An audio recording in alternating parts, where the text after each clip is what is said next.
Now, one of the things that poor diets do is they increase the number of free radicals in the brain.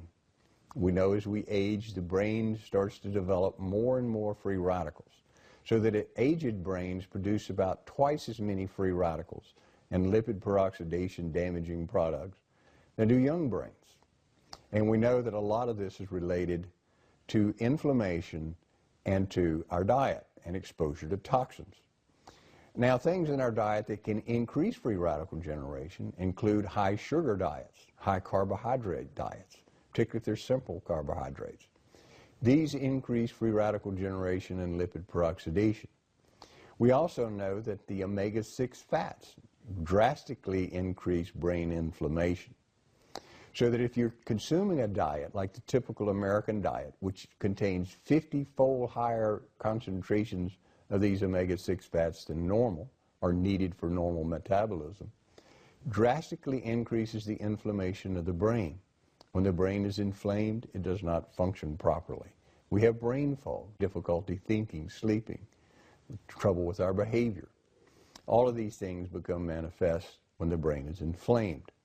We know that many toxins can cause this. For instance, aluminum, lead exposure, mercury exposure, pesticides and herbicides, all can increase inflammation of the brain and increase the number of free radicals in the brain. Now, one of the consequences of this is damage to the mitochondrion. The mitochondrion is a part of the cell that supplies most of its energy. Now, what we find is that because of this constant exposure to free radicals throughout our lifetime, exposure to various environmental toxins and poisons, and because of bad diets, the mitochondrion begins to lose its ability to produce energy.